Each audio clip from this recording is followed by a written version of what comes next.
శ్రమలలో కుటుంబాన్ని నిలబెట్టుకున్న స్త్రీ అని వేశాం. శ్రమ, కష్టం, కన్నీరు ఇవి ఎప్పుడైతే మనిషికి వస్తాయో అప్పుడు మనిషి తన ఆలోచనలను మార్చుకుంటాడు. శ్రమల్లో ఎలాంటి నిర్ణయం తీసుకోవాలో తెలీదు. కష్టాలలో ఎలా ప్రవర్తించాలో తెలీదు. ముఖ్యంగా మీరు జాగ్రత్తగా వినండి. చాలామంది కుటుంబాల్లో చిన్నపాటి శ్రమ వచ్చేసరికి, కష్టం వచ్చేసరికి తల్లడిల్లిపోయి తప్పుడు నిర్ణయాలు తీసుకుంటున్నారు. కుటుంబ ధర్మం, భార్యాభర్తల మధ్య దేవుడు పెట్టిన ధర్మాలకు విరుద్ధంగా ప్రవర్తించి ఇటు భార్య కానీ ఇటు భర్త కానీ కుటుంబాన్ని పాడు చేసుకుంటున్నారు. చాలామంది మనం చూస్తున్నప్పుడు అండి, భర్త ఏదో అన్నాడు అని కోపగించి చేయి కట్ చేసుకుంది ఒక ఆవిడ. భర్తను బెదిరించాలి అన్న ఉద్దేశంతో ఇలా చెయ్యల కోసుకోగానే ఇక్కడ నరం కట్ అయిపోయింది. తలుపేసుకుంది, రక్తం కారి కారి స్పృహ కోల్పోయి చనిపోయింది. భర్త కొడితే కోసుకోవటం, భర్త తిడితే కుటుంబాన్ని విడిచిపెట్టి తల్లిగారింటికి వెళ్ళిపోవటం, ఇలా చాలా కుటుంబాలు ఈరోజు భార్యాభర్తల మధ్య సరైన అవగాహన లేకపోవటం వలన కూలిపోతున్నాయి. ముఖ్యంగా ఇక్కడ మనకి దేవుణ్ణి నమ్మిన బిడ్డలంగా మనకు అర్థం కావాల్సింది ఏంటి అంటే, ఇటు భార్యకు కానీ ఇటు భర్తకు కానీ కుటుంబంగా మీరు ఇరువురు జత చేయబడిన తర్వాత మీ ఇద్దరికీ దేవుడు కొన్ని ఆజ్ఞలు ఇచ్చాడు. అవి ఎప్పుడు మీరు మేరకూడదు, మర్చిపోకూడదు. ఈ రాత్రి మీరు అవే వింటారు. జాగ్రత్తగా వినండి వాక్యం. భూమి మీద దేవుడు పిల్లలు కావాలనుకున్నాడు. ఈ భూమండలం అంతా కూడా తన పిల్లలతో నిండిపోవాలి అని కోరుకున్న తండ్రి, పరలోకంలో ఉన్న తండ్రి మీ దేవుడు భూమి మీద ఉన్న మనుషులను చేసిన తర్వాత, తొలి మానవుడు ఆదామును చేసిన తర్వాత హవ్వమును చేశాడు. మీకు తెలుసు, ఆదాము అలాగే హవ్వ వీరిరువురికి ఏదైనా తోటలో వివాహం చేసి ఒక కుటుంబంగా చేశాడు. స్లోగా పెట్టండి. సౌండ్ వస్తుందా? తీసిండు. ఫ్యాన్ అవసరం లేదా? సౌండ్ మాటలు వినపడే వాళ్ళకి లైవ్లో చాలామంది చూస్తారు. జాగ్రత్తగా వినండి. తొలి మానవుడు ఆదాము, హవ్వ వీళ్ళిద్దరిని దేవుడు కన్నాడు. కానీ తొలి వివాహం చేసింది దేవుడు. భూమి మీద తొలి కుటుంబాన్ని కట్టింది దేవుడు. అక్కడ నుండి భూమి మీద ఉన్న మానవులంతా విస్తరించటం ప్రారంభించారు. వాళ్ళ గర్భాన పుట్టిన మొట్టమొదటి కుమారుడు కయ్యను, హెబెలు, షేతు, ఎనోషు, అలా ఈ భూమి మీద ఉన్న ఈ మొత్తం మానవ జాతి అంతా కూడా ఆ ఒక్క కుటుంబం నుండి భూమి మీదకి బయలుదేరారు. మీరు మొదటి ప్రసంగంలో ఒక వచనం చదివించారు. భూమి మీద ఉన్న ప్రతి కుటుంబము ఏ తండ్రిని బట్టి కుటుంబం అని పిలువబడుతున్నదో అంటే అర్థం ఏంటి? మీ కుటుంబం వెనకాల ఎవరున్నారు? దేవుడున్నాడు. ఎలాగున్నాడో కూడా చెప్తాను ఇప్పుడు, జాగ్రత్తగా వినాలంతే. కాస్త మీరు ఇంట్లో ఏం జరుగుతుందో, ఎప్పుడు ప్రార్థనలోంచి వదిలేస్తారో అని ఆలోచించకుండా మరి అక్కలు చెల్లెళ్ళు జాగ్రత్తగా వినండి. వివాహం అయిన వాళ్ళు, వివాహం చేసుకోవడానికి సిద్ధపడుతున్న వాళ్ళు ఇద్దరూ జాగ్రత్తగా వినాల. అసలు మీ భవిష్యత్తు బంగారం అవుతుంది. మీ కుటుంబం భూమి మీద ఆదర్శవంతమైన కుటుంబం అవుతుంది నా మాటలు వింటే. ఈరోజు భూమి మీద కుటుంబంగా భార్య భర్త పదవులలోనికి వెళ్ళారు. ఒకప్పుడు ఎక్కడో పుట్టిన కుమార్తె, ఎక్కడో పుట్టిన కుమారుడు, వీళ్ళిద్దరిని ఒకటి చేశాడు దేవుడు. ఒక కుటుంబం అయింది. బైబిల్లో మాట చదివిస్తాను, జాగ్రత్తగా మీరు కొంతకాలంగా ఎన్నో సంవత్సరాలు ప్రతి పెళ్లిలోనూ చదివిన మాట ఇది. ఈరోజు జాగ్రత్తగా మాట చదవాలి. మత్తయి సువార్త 19వ అధ్యాయము 6వ వచనం, అందరు బైబిల్ తీయండి. మత్తయి సువార్త 19వ అధ్యాయము 6వ వచనం. మత్తయి సువార్త 19వ అధ్యాయము 6వ వచనం. కాబట్టి వారికను ఇద్దరు కాక ఏక శరీరముగా ఉన్నారు కనుక దేవుడు జతపరిచిన వారిని మనుషులు వేరు చేయకూడదు. మీరు చాలాసార్లు చదివారండి ఇది కదా. ఈ వచనం చదివారా? ఎప్పుడు చదివారు చెప్పండి. ఎప్పుడు చదివిస్తారు ఈ వచనాన్ని? ఎప్పుడండి? పెళ్ళిలో కదా. ఇక్కడ సందర్భం చెప్తాను. ఒక బ్యాచ్ యేసుప్రభు దగ్గరికి వచ్చి ఒక ప్రశ్న వేశారు. నువ్వు మంచి బోధకుడు కదా, నువ్వు చాలా బాగా బైబిల్ చెప్తావు కదా, అయితే నీకు ప్రశ్న వేస్తున్నాం మేము అన్నారు.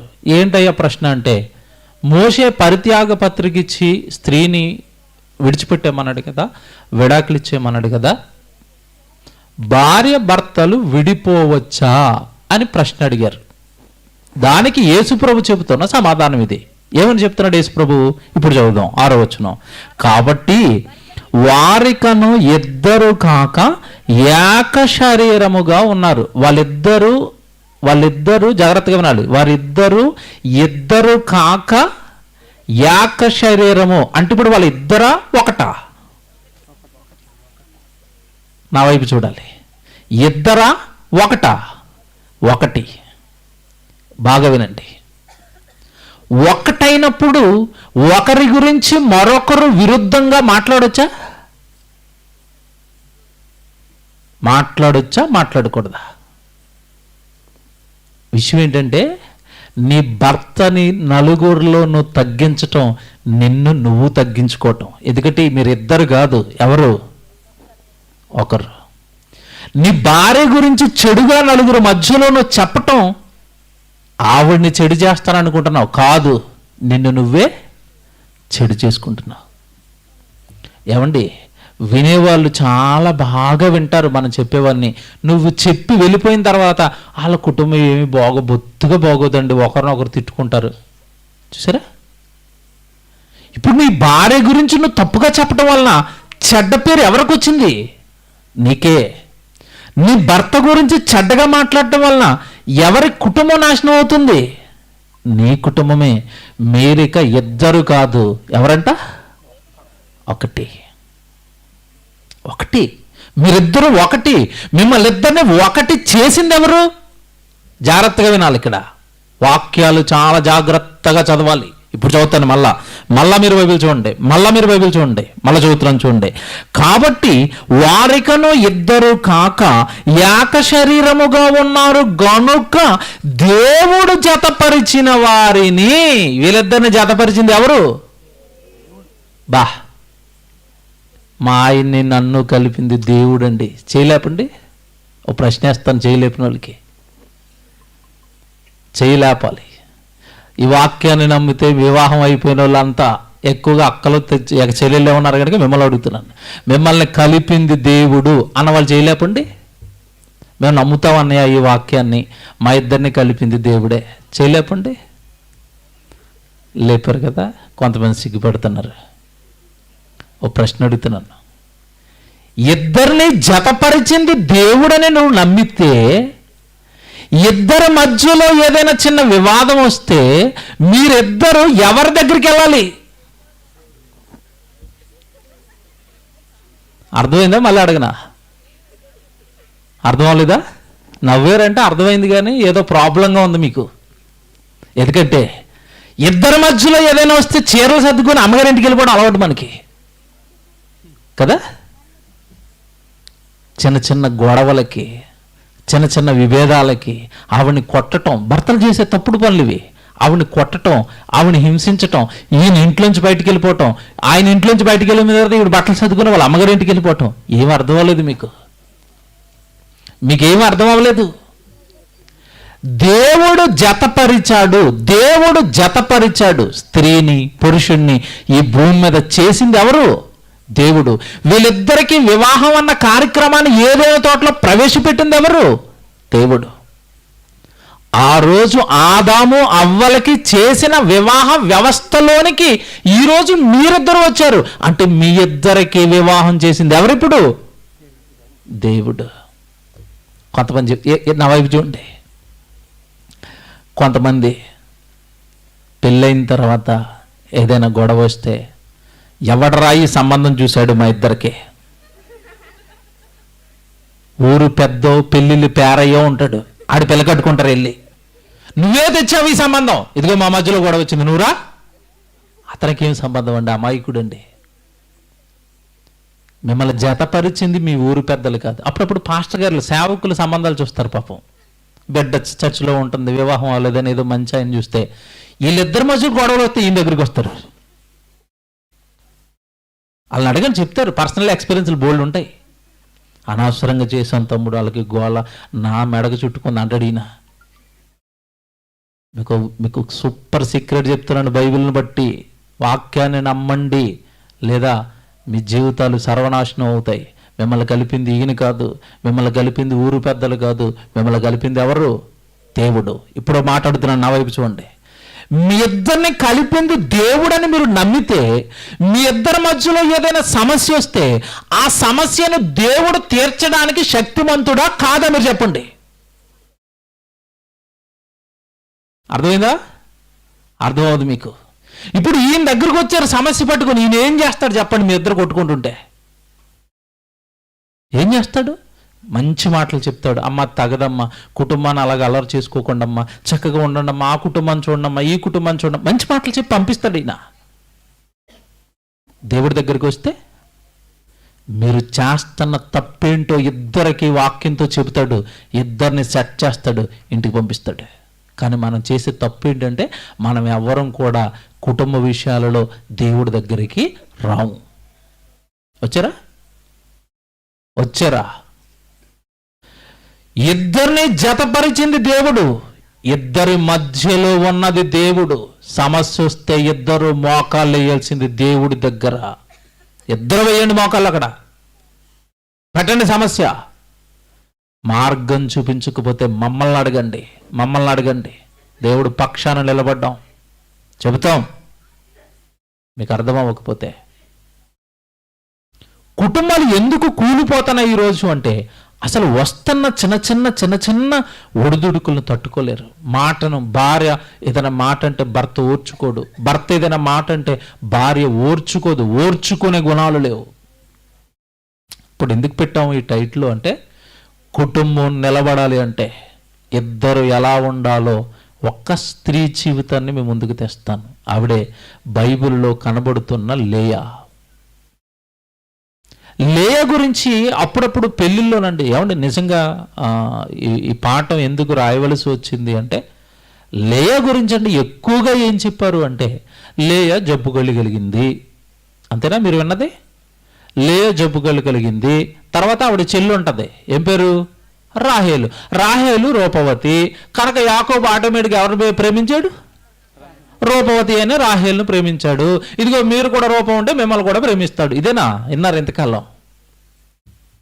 క్వైట్ ఆపోజిట్ వింటున్నారు. ముందే చెప్పేస్తాను నేను, ఎందుకంటే బైబిల్ ఒక మాట చెప్పింది, అందము మోసకరము, సౌందర్యము వ్యర్థము. బైబిల్లో ఉందా లేదా? ఉందన్నా మేము చదివాము అని పెళ్లి కాని పిల్లలు చేయలేపండి. అందము మోసకరము, సౌందర్యము వ్యర్థం బైబిల్లో ఉంది. కానీ పెళ్లి సంబంధాలు తెచ్చినప్పుడు పెళ్లి కొడుకు ఫోటో చూపించగానే అమ్మాయి ఏం చూస్తుంది చెప్పండి? రంగు బాగుందా? కుర్రాడు ఎత్తుగా ఉంటాడా? పవన్ కళ్యాణ్ లాగా జుట్టు ఉందా? రింగుల జుట్టు ఉందా? వెనక్కి పొడుగు రింగుల జుట్టు ఉందా? అంతేనా? నాకు తెలిసిన ఒక సంబంధం అండి, పెళ్లి వరకు వచ్చిందండి. ముందు ఓకే అన్నది అమ్మాయి, ఓకే అన్నది అంత సెట్ అయిపోయింది. పెళ్లిపేట మీదకి వచ్చారు. పెళ్లిపేటల మీద కూర్చున్నారు ఇద్దరు. ఆ ఇద్దరు కూర్చున్నప్పుడు ఏమంటే పక్కనే ఉంటారు కదండి, పక్కనే ఉంటే బాగా దగ్గరగా చూసింది, ఏదో కాస్త ఇలా చెయ్యి తగిలి ఆయన పెట్టుకున్న విగ్గు ఊడిపోయింది. అంటే అప్పటి వరకు విగ్గు అని అమ్మాయికి తెలియదు పాపం. మేనేజ్ చేశాడు మనవడు. పెళ్లిలో ఏమంటే రకరకాల ఈ దండలు వేయటం, ఈ కట్టడం, ఇదంతా ఉంటుంది కదండి. అవేదో తగులు మొత్తం విగ్గూడిపోయింది, ఒరిజినల్ బోడిగుండు కనపడింది. అంతే, పెళ్లిపేటల మించి లెగిసిపోయి ఈ పెళ్లి నేను చేసుకోని అతనికి జుట్టు లేదంటుంది. చూసారా, దేన్ని బట్టి వెళ్ళింది చెప్పండి? జుట్టు. కొంతమంది ఇటు ఇటు అమ్మాయిలో చూసేది ఏం చూస్తారు చెప్పండి? యాజ్ యూజువల్గా వాళ్ళు కూడా అంతే. మంచి కట్నం తెస్తుందా, అమ్మాయి బాగా చదువుకొని ఏదైనా ఉద్యోగం చేస్తుందా, లక్షల రూపాయల ఆస్తి ఏమైనా ఉందా, అత్త వాళ్ళకి ఏమైనా భూములు ఉన్నాయా, పొలాలు ఉన్నాయా, రంగు బాగుందా, జుట్టు మోకాళ్ళ వరకు ఉందా, ఏ కదండి. మరి వాక్యాన్ని నమ్మారా? బైబిల్లో ఉంది కదా, ఏమని? అందము మోసకరము, సౌందర్యము అవి అలాగ ఉంటాయి, మేము ఇలాగే ఉంటాం. మీరు దేవుడికి నచ్చరు. చెప్తున్నాను, రాసుకోండి. వాక్యాన్ని చదువుకుంటాం, గోడల మీద రాసుకుంటాం, ఫ్రిడ్జ్ల మీద రాసుకుంటాం, టీవీల మీద రాసుకుంటాం కాదు. ఎక్కడ రాసుకుని వాటి ప్రకారం బ్రతకాల. వాళ్ళ ఇష్టం దేవుడికి. వాక్యాలు ఎక్కడ రాసుకుంటాం చెప్పండి? మనం ఎవరి ఇంట్లోకి వెళ్ళండి, ఫ్రిడ్జ్ మీద వాక్యం ఉంటుందండి. ఎవరింట్లో ఎవరికైనా ఒక వెహికల్ ఉంటే, ఆటో ఉంటే ఆటో మీద వాక్యం, బండి ఉంటే బండి మీద వాక్యం. విచిత్రం ఏంటంటే అన్నిటి మీద వాక్యం ఉంది, ఇక్కడ లేదు. ఇక్కడుంటే భార్యగా భర్తగా మీరెందుకు కొట్లాట పెట్టుకొని, గొడవలు పెట్టుకొని, మీ పరువును, మీ కుటుంబ పరువును బజారుకి ఎందుకు తెస్తున్నారు? మీ ఇద్దరిని ఎందుకు జతపరిచాడో మీకు తెలీదు. మీ ఇద్దరిని ఎందుకు ఒకటి చేశాడో మీకు తెలీదు. వస్తున్న శ్రమల, కష్టాల, కన్నీళ్ళ, వేదనల ఇద్దరి మధ్యలో ఏదైనా వస్తే దానిని ఎలా ఎదుర్కోవాలో మీకు తెలీదు. అవి బైబిల్లో రాశాడు దేవుడు. మీరు చదువుకోక మీ కుటుంబాలను కూల్చుకుంటున్నారు. ఈరోజు ప్రసంగం జాగ్రత్తగా వినండి. ఈరోజు మాటలు, దేవుడి మాటలు చాలా జాగ్రత్తగా వినండి. ఇలాగా మేము ఉండాలి, ఇలా ఉండమనా దేవుడు మమ్మల్ని కోరుకున్నాడు. మీకు మాట చెప్తాను, జాగ్రత్తగా వినండి. ఎక్కడో పుట్టిన ఆవిడ, ఎక్కడో పుట్టిన ఈయన, రకరకాల పరిస్థితుల మధ్యలో పుడతారు వాళ్ళు. వాళ్ళ కుటుంబ వాతావరణం వేరు, వీళ్ళ కుటుంబ వాతావరణం వేరు, వాళ్ళ మనస్తత్వాలు వేరు, వీళ్ళ మనస్తత్వాలు వేరు. రెండు మనసులు ఒకటవ్వాలి అని అనుకున్నప్పుడు కాస్త ఏవో భేదాభిప్రాయాలు వస్తాయి, తగ్గాలి. అవతల వ్యక్తిని అర్థం చేసుకోవాలి, అవతల వ్యక్తి మనసేంటో కాస్త ఆలోచించాలి. అప్పుడు ఇద్దరు ఒకటవ్వాలి. ఆ ఒక్కటి కాకపోతే మీ కుటుంబం కూలిపోతే, మిమ్మల్ని కట్టిన కుటుంబంగా మిమ్మల్ని జతపరిచిన మీ పరలోకపు తండ్రి ఇష్టం భూమి మీద నాశనం అవుతుంది. మర్చిపోకండి. ఊరకనే మిమ్మల్ని ఇద్దరిని జత చేయలేదు దేవుడు. మీ కుటుంబం పైన చాలా ఆశలు పెట్టుకున్నాడు. మీ కుటుంబం పైన ఎన్నో కలలు కన్నాడు. మీ చేతుల్లో పెట్టిన గర్భఫలాలు, బిడ్డలు, ఆయన పిల్లల్ని మీ చేతుల్లో పెట్టి వాళ్ళను మీరు భక్తిలో ఉంటూ, విశ్వాసంలో ఉంటూ, మర్యాదగా క్రమంగా మీరు బ్రతుకుతూ మీ బిడ్డలను అలా పెంచుతారని ఎన్నో కలలు కానీ బిడ్డల్ని మీ చేతుల్లో పెడితే మీరిద్దరూ కొట్టుకుంటుంటే, తిట్టుకుంటుంటే, ఇక దేవుడు ఎలాగండి మీ కుటుంబం పైన పెట్టుకున్న ఆశలను నెరవేరుస్తారని మిమ్మల్ని నమ్ముతాడు. మీ వెనక దేవుడు వస్తాడు. మీరు చెప్పండి.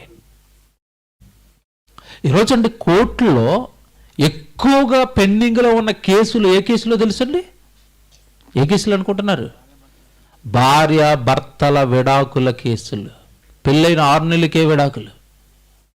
సమంత తెలుసా? ఎవరు అనుకుంటున్నారు ఆవిడ? మీరు హీరోయిన్ అంటారు, నేను క్రైస్తవురాలు. ఆవిడ క్రిస్టియన్ కుటుంబంలో పుట్టింది, క్రైస్తవురాలు. ఒక కుటుంబంలోనికి కోడలుగా వెళ్ళింది. ఆ కుటుంబాన్ని ఏమైనా మార్చుకుందా? ఆ కుటుంబంలో ఉన్న భర్తతో ఏమైనా సక్రమంగా ఏమంటే సంసారం చేసిందా? మీరు చెప్పండి. విడాకులకి ఎక్కింది, విడాకులు, విడిపోయారు. ఇలా చాలామంది అండి బైబిల్లో దేవుడు రాసిన మాటలను పట్టించుకోవట్లేదు. ఏం పట్టించుకోవట్లేదు తెలుసా? భార్య భర్తలుగా ఒకసారి మీ ఇద్దరికి వివాహం జరిగిన తర్వాత మీరు విడిపోవడానికి వీలు లేదు.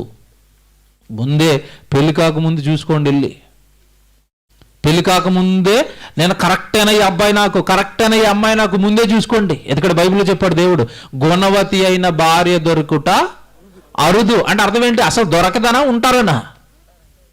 అరుదు అంటే అర్థం ఏంటి? తక్కువగా ఉంటారు. నీకు ఓపిక ఉండాలి వెతుక్కోవడానికి. గుణవతి అయిన భార్య దొరుకుతుంది, వెతుక్కో వెతుక్కో వెతుక్కో, ఆవిడ వివాహం చేసుకో. గుణవతి వస్తే నీకు మీ అమ్మ నాన్నలకు కాస్త అన్నం వండి పెడుతుంది. గుణవతి వస్తే నిన్ను ప్రేమిస్తుంది. గుణవతి వస్తే నీ కుటుంబానికి వాక్యం చెప్తుంది. గుణవతి అనగానే మీరు ఏమనుకుంటున్నారు? గుణం అంటే ఏంటి? వాక్యం తెలిసిన అమ్మాయి అని అర్థం. గుణవతి అనగానే వాక్యం తెలిసిన స్త్రీ. బుద్ధి, గుణం ఇవన్నీ ఒక స్త్రీకి ఉండాలి అంటే ఆవిడికి ముందు ఏం తెలియాలో తెలుసా? వాక్యం తెలియాలి. గుణవతి అయిన భార్య దొరుకుట అరుదు. అది కేవలం భార్యల గురించేనా? అలాగంటే అబ్బాయిలు ఉన్నది మంచోళ్ళన్నా? వాళ్ళు అసలు నమ్మకండి. గుణవతి అయిన భర్త దొరుకుట అరుదు. అతన్ని కూడా వెతుక్కోండి, ముందే చూసుకోండి. ఇతనితో ఉంటే నన్ను గుడికి వెళ్ళనిస్తాడా? ఇతనితో ఉంటే నన్ను సేవలో ఉండనిస్తాడా? ఇతనితో ఉంటే నేను ప్రార్థనలకు బాగా వెళతానా? గుణవంతుడేనా? వాక్యం తెలిసిన వ్యక్తేనా? దేవుడు పనిలో ఉంటాడా? దేవుడు సేవ చేస్తాడా? వాక్యానికి విధేయుడై ఉంటాడా? సేవకునికి సహకారిగా ఏమైనా ఉన్నాడా? ఏ గుణాలు ఉన్నాయి అతనిలో చూసుకోండి. ముందు చూసుకుని వివాహానికి వెళ్ళండి. వన్స్ వివాహం అయిన తర్వాత మీరు విడిపోవడానికి బైబిలు ఒప్పుకోదు. ఇద్దరిలో ఎవరో ఒకరు చనిపోయేంత వరకు బైబిల్ మీకు విడుదలను ఇవ్వదు, మర్చిపోకండి. కనుక ఇలా ఒక్కటైన ఈ కుటుంబం, ఎక్కడో పుట్టాడు, ఎక్కడో పుట్టింది, వీళ్ళిద్దరూ ఒకటయ్యారు. వస్తాయి చిన్న చిన్న సమస్యలు వచ్చినాయి ఒక కుటుంబంలో. అదే యాకోబు కుటుంబం. ప్రేమించాడు, గాఢంగా ప్రేమించాడు. ఎవరిని ప్రేమించాడు? రాహేలును ప్రేమించాడు. మామ ఒక కండిషన్ పెట్టాడు. ఏమని? నువ్వెవరో నాకు తెలియదు, మా అమ్మాయిని ప్రేమిస్తున్నానంటే నేనెందుకు నమ్ముతాను, ఒక 7 సంవత్సరాలు నా దగ్గర కొలువు చేయి అన్నాడు. ప్రేమ మత్తులో ఏవి కనపడటం లేదు ఇతనికి. 7 సంవత్సరాలు కొలువ పెళ్లి కోసం. ఎలా ఉంచండిది ఈ కండిషన్? ఇప్పుడు ఎవరైనా అమ్మాయిని నేను ప్రేమిస్తున్నానని మీ ఇంటికి వచ్చిన అబ్బాయికి పెట్టండి, 7 వారాలకి ఎగిరిపోతాడు. 7 వారాలకి ఎగిరిపోతాడు. 7 సంవత్సరాలు నాకు కొలువు చేయి, అప్పుడు నీకు నా అమ్మాయిని ఇస్తాను అన్నాడు. నిజంగా ఒరిజినల్ ప్రేమికుడు అండి యాకోబు. ప్రేమించాడు. ఇక 7 సంవత్సరాలు అయిపోయింది. మామ దగ్గరికి వెళ్ళాడు. మావ ఏంటి మరి 7 సంవత్సరాలు అన్నావు, నా భార్య నాకు ఇస్తానన్నావు, మరి నా భార్య నాకు ఇవ్వవా అని అడిగాడు. సరే నాయన, అలాగే ఇస్తాను, సైలెంట్గా విందు చేస్తాను అన్నాడు. విందు చేశాడు. రాత్రి అయింది. రాహేలును ప్రేమించాడు. లాబాను మామ పెద్ద తెలివిగా ఏం చేశాడు అంటే, చిన్న కుమార్తెని ఇంట్లో పెట్టుకుని జబ్బు కలిగిన లేయానిచ్చి పంపించాడు. రాత్రి తెల్లారింది. తెల్లారేసరికి యాకోబు గుండె పగిలిపోయింది. ఎదురుకుండా ఎవరున్నారు? లేయా. ఇదేంటి మామ, ఇంత అన్యాయం చేసావేంటి నాకంటే, నువ్వేమైనా పెద్ద మంచోడువేంటి? కృష్ణ గారి సినిమా డైలాగ్ వాడాడు, మోసగాళ్ళకు మోసగాడు. నువ్వెవరివి? మీ అన్నను మోసం చేసి వచ్చావు, నువ్వేమైనా పెద్ద మంచోడు పెట్టి. నేను కూడా చిన్న టెంకరింగ్ చేశాను నీకు అన్నాడు. ఇదేంటి ఎలా చేసావంటే అంటున్నాడు, చిన్న కుమార్తెనిచ్చి, పెద్ద కుమార్తె ఇంట్లో ఉండగా చిన్న కుమార్తెనిచ్చి వివాహం చేయటం మా దేశ మర్యాద కాదు. ఇప్పుడు నా పరిస్థితి ఏంటి? నన్నేంటి ఇలాగ అన్యాయం చేసావంటే, ఏమీ లేదు ఇంకొక మరి 7 సంవత్సరాలు అన్నాడు అంతే. ఏమండి, ఇక్కడ మీరు మిమ్మల్ని ప్రశ్న అడుగుతున్నారు, నా వైపు చూడండి. అందరూ ప్రేమించుకున్నది వీళ్ళిద్దరు. ఎవరిద్దరు? రాహేలు, యాకోబు. మధ్యలో మోసం చేసి పెళ్లి చేసింది ఎవరు? మామ. వీళ్ళు ముగ్గురు బాగానే ఉన్నారు. ఒక ఆవిడ బలైపోయింది మధ్యలో. ఎవరు? లేయా. ఎందుకు బలైపోయింది అంటున్నాను తెలుసా? ఇష్టం లేని అమ్మాయిని ఇచ్చి పెళ్లి చేస్తే ఏ భర్త అయినా సరిగా చూసుకుంటాడా? పోని మామూలుగా ఏమైనా పెళ్లి చూపుల్లో జరిగిపోయిన పెళ్ళి అది కాదు. 7 సంవత్సరాలు రాత్రింపగల్లో నానా కష్టం చేస్తే వస్తుంది నా రాకుమారి అనుకునేసరికి తేడగొట్టింది. గుండె పగిలిపోయింది. ఈవిడొచ్చింది ఏమండి భారీగా. ఇంకేం చేస్తున్నాడు తెలుసండి యాకోబు? భయంకరంగా ద్వేషిస్తున్నాడు. ఎవరిని? లేయాని ద్వేషిస్తున్నాడు. ఎందుకు? అతని మనసు లేయ మీద లేదు. అక్కల నా వైపు చూడండి. భర్త ద్వేషిస్తున్నాడు, అసలు మొహం చూడట్లేదు, కొడుతున్నాడు, తిడుతున్నాడు, చేవరించుకుంటున్నాడు. ఆ ఇంట్లో మీరు ఉంటారా?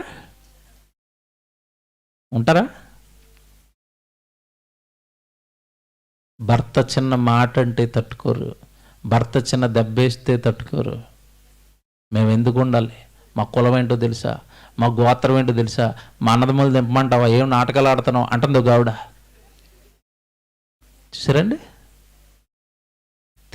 వచ్చేటప్పుడు ఎంత తెచ్చానో ఏమైనా గుర్తుందా? నీ మాటలేంటి? మొత్తం లెక్కలు కట్టాలి, నేను తిరిగి వెళ్ళానంటే నువ్వు బజారు పోలైపోతావు, జాగ్రత్త అంటుంది. బెదిరిస్తున్నారండి. మంచిదా ఇది?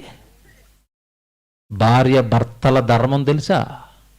భార్య లోబడాలి, భర్త ప్రేమించాలి.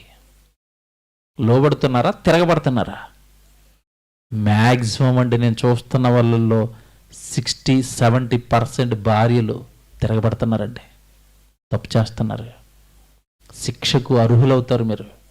ఈయనే కదా, రోజు చూసి మొహమే కదా, ఈయన మీద తిరగబడితే ఏమవుతుంది అనుకుంటున్నారేమో. ఆయన్ని మీకు జతపరిచింది దేవుడు. ఆయన మీద తిరగబడితే ఎవరి మీద తిరగబడుతున్నారు చెప్పండి? తెలియదువి తెలియక చేస్తున్నారేమో ఇంతకాలం. దిద్దుకోండి, సర్దుకోండి. దేవుడు మాటలు ఎప్పుడు కూడా మనకు కూడా ఎందుకు వినిపిస్తాడంటే మనం చేస్తున్న తప్పులను సర్దుకోవడానికి వినిపిస్తాడు. ఈ రాత్రి మీకు చెప్తున్నాడు, సర్దుకోండి, తప్పు చేయకండి. అది దేవుడికి ఇష్టం లేదు, అది అలా తిరగబట్టం. లేయకు భయంకరమైన ద్వేషం యాకోబు నుండి ఎదురవుతుంది. మాట్లాడితే ద్వేషిస్తున్నాడు, అసలు ప్రేమించటం లేదు, దగ్గరికి రానివ్వట్లేదు సొంత భర్త. ఏం చేయాలా? మనకి యేసుప్రభు చెప్పినా అర్థం అవ్వలేదు. ఆవిడికి ఆ మాట యేసుప్రభు చెప్పక మునిపే అర్థమైపోయింది. అది ఏంటది? దేవుడు జతపరిచాడు. ఓకే, ఇప్పుడు భర్త నన్ను ప్రేమించకపోతే నేను అడగవలసింది ఎవరిని అడగాలి? దేవుణ్ణి అడుగుతాను, ఏం చేస్తాడో చూస్తాను. ఆడపిల్లలకు ఒక అభయం ఇస్తున్నాను, మీ కంట కన్నీరు మీ పరలోకంలో ఉన్న కన్న తండ్రి చూడలేడు. ఆడపిల్లలు బాధపడితే అస్సలు చూడలేడండి తండ్రి. ఏడుస్తుంది, నేనేం తప్పు చేశాను ప్రభువా, మా నాన్న ఈయనకిచ్చి పెళ్లి చేశాడు, ఈయనేమో నన్ను ద్వేషిస్తున్నాడు, నేనేం చేయను అని పెద్దల దగ్గరికి వెళ్ళి గొడవలు పెట్టలేదు ఆవిడ, పంచాయతీ పెట్టలేదు, ఊరు పెద్దల మధ్యలోకి వెళ్ళి ఇతని మీద తిరగబడలేదు, ఇతని మీద గొడవలు పడలేదు. మా ఇద్దరిని జతపరిచింది దేవుడు. నేను ఎవరు అడుగుతాను ఇప్పుడు? వెళ్ళి దేవుడిని అడుగుతాను. అడిగింది. ఏం చేస్తున్నాడో దేవుడు ఒక్కసారి బైబిల్లోకి రండి. ఆదికాండం 29వ అధ్యాయం. ఆదికాండం 29వ అధ్యాయము 30 వచనం చూద్దాం. యాకోబు రాహేలును కూడెను. ఆదికాండము 29వ అధ్యాయము 30 వచనం. యాకోబు రాహేలును కూడెను, మరియు అతడు లేయా కంటే రాహేలును బహుగా ప్రేమించి. ఎవరిని ప్రేమిస్తున్నాడు? లేయా కంటే రాహేలును బహుగా ప్రేమించి అతనికి మరి 7 ఏండ్లు కొలువు చేశాను. సొంత భార్యను ఇంట్లో పెట్టుకుని, లేయాను ఇంట్లో పెట్టుకుని, ఒక భార్యను ఇంట్లో పెట్టుకుని మరొక ఆవిడ కోసం కొలువు చేస్తుంటే ఈ భార్య మనసు ఏమైపోవాలో మీరు చెప్పాలి. ఎలాగుంటుంది చెప్పండి? అసలు ఆడపిల్లలకి భర్తల మీద చాలా అనుమానం. పొరపాటున పక్క స్త్రీతో కాస్త ఏమంటే దూరంగా నిలుచుని మాట్లాడుతున్నాడు అనుకోండి, ఏంటి అంతసేపు మాట్లాడుతున్నావు అక్కడ అంటది ఈవిడ. పక్క స్త్రీతో మాట్లాడడానికి కూడా చాలా మంది స్త్రీల హృదయం ఒప్పుకోదు. అలాంటిది ఇంట్లో భార్యను పెట్టుకొని మరొక ఆవిడ కోసం కొలువు చేస్తున్నాడు సొంత భర్త. ఎలాగుంటది? చాలా బాధపడిపోతుందండి. కానీ ఏం చేస్తుంది? జతపరిచింది ఎవరు? దేవుడు. ఇప్పుడు నేను ఎవరిని అడగాలంటే దేవుడిని అడుగుతాను. చూడండి, కింద చూడండి ఎంత బాగుంటుందో. 30వ వచనం. మరియు అతడు లేయా కంటే రాహేలును బహుగా ప్రేమించి అతనికి మరి 7 ఏండ్లు కొలువు చేశాను. 31. లేయా ద్వేషింపబడుట యెహోవా చూచి. ఎవరు చూస్తున్నారు? మళ్ళా చదువుతాను చూడండి, అందరు బైబిల్లో చూసుకోండి, స్త్రీలందరూ అక్కడ వేలు పెట్టి మరి చూసుకోండి. లేయా ద్వేషింపబడుట యెహోవా చూచి. చూస్తాడా? ఆడపిల్లను చూస్తాడా దేవుడు? చూస్తున్నాడు. ఏం చూస్తున్నాడు? నా కుమార్తె యాకోబు వలన ద్వేషింపబడుతుందా, దూషింపబడుతుందా, దూరం పెట్టబడుతుందా నా కుమార్తె చూశాడు. చూసి ఏం చేశాడంట? ఆమె గర్భమును తెరిచాను. మీ గర్భాలను తెరిచింది ఎవరు అనుకుంటున్నారు? దేవుడు. మీకు మాట్లాడుతాను, స్త్రీలందరూ పర్సనల్గా ఎక్స్పీరియన్స్ చేసి ఉంటారు. ఇది బిడ్డను కనకమును పండి భర్త ఏదో చేదరించిన, ఏదో చిన్న చిన్నగా మాట అన్నా, బిడ్డను కన్న తర్వాత మీ మీద ప్రేమ పుడుతుందండి. నాకు వారసుడిని కన్నదండి నా భార్య అంటాడు. నాకు బిడ్డను కన్నదండి, నా కుమార్తెను కన్నదండి, నా కొడుకును కన్నదండి. అంటే భర్త ప్రేమించాలి అంటే భార్యకు బిడ్డనివ్వాలి. లేయా ద్వేషింపబడుట యెహోవా చూచి ఆవిడ గర్భాన్ని ఏం చేశాడు? తెరిచాడు. బిడ్డ పుట్టింది. జాగ్రత్తగా వినండి. బిడ్డ పుట్టాడు. రూబేనండి. మొట్టమొదటి కొడుకు పేరు, లేయా కన్నా మొట్టమొదటి కొడుకు పేరండి రూబేను. ఈ రూబేను పట్టుకెళ్ళింది, యాకోబు చేతుల్లో పెట్టింది. ఏమడుగుతుందో తెలుసా? బైబిల్ చూడండి. ఇప్పుడు బైబిల్ జాగ్రత్తగా చూడండి. 12వ వచనం, లేయా గర్భవతి అయి కుమారుని కని యెహోవా నా శ్రమను చూచి ఉన్నాడు. ఎందులో ఉంది ఈవిడ? టైటిల్ ఏంటి చూడండి. వెనకాల లేదేమో. టైటిల్ ఏం పెట్టాం? శ్రమలలో కుటుంబాన్ని నిలబెట్టుకున్న స్త్రీ.